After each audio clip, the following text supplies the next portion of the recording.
At sa punto ito, makakausap po natin si Ginoong Aldrin Cunha, Chief of Staff ni Quezon City Mayor Herbert Bautista. Magandang tanghali po, Ginoong Cunha, si Pia Arcangel po ito.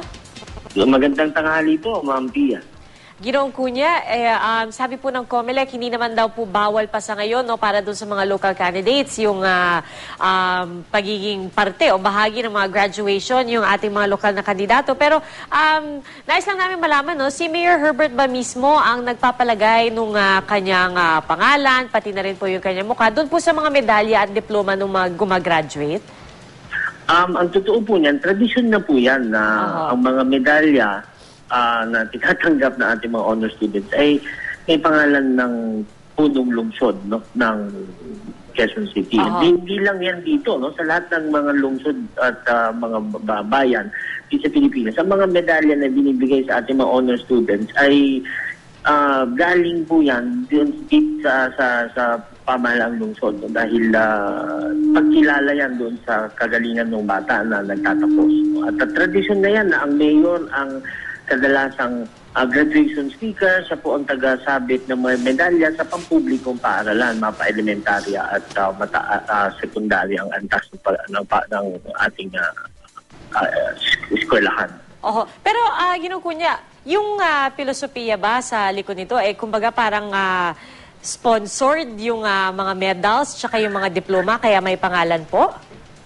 Nagkataon lang na ang mayor ng isang lungsod ay isang tao. May nais nating bigyan ng mukha at pangalan yung taong naggawad ng medalya at nagpadala ng isang congratulatory message doon sa magtatapos. No?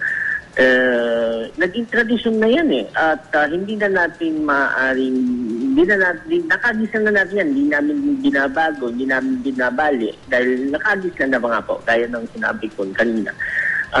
Wala pong masama siguro na magpasalamat at kilalanin ng isang mayor yung kagalingan ng kabataan sa kanyang pag-aaral. Pero ito po ba, Ginoong Cunha, kailangan pang ipagpaalam sa DepEd? Hindi na po kasi yun po ay inuutos naman sa amin na kami ang magpagawa ng diploma. Kami ang Quezon City ang magbabayad dun sa pagpapagawa ng mga medalya. Iniutos na po sa amin yan at hindi naman po namin sinisingil sa mga magulang at sa mga estudyante magsisipagtapos. Alright. So sa ngayon, Ginoong Cunha, wala pa naman po kayong balak na baguhin itong patakarang ito? Mahirap pong baguhin ang isang tradisyon na halos 20 at 30 taon na natin ginagawa. So, kasi nga sinasabi niyo, hindi lamang naman si Mayor Bautista gumagawa po nito. Hindi po. Kasi nga po, yun ay nakakita na po.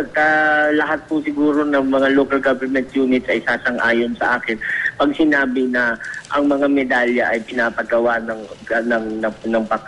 mga pamahalaan na ibinibigay naman sa mga kabataan na nagsisipagtapos ng medyo nakakaangat. No? Ito yung mga honor students. Alright. Ginoong Aldrin Cunha, Chief of Staff ni Quezon City Mayor Herbert Bautista, maraming salamat po. At maraming salamat po, Ma'am Pia.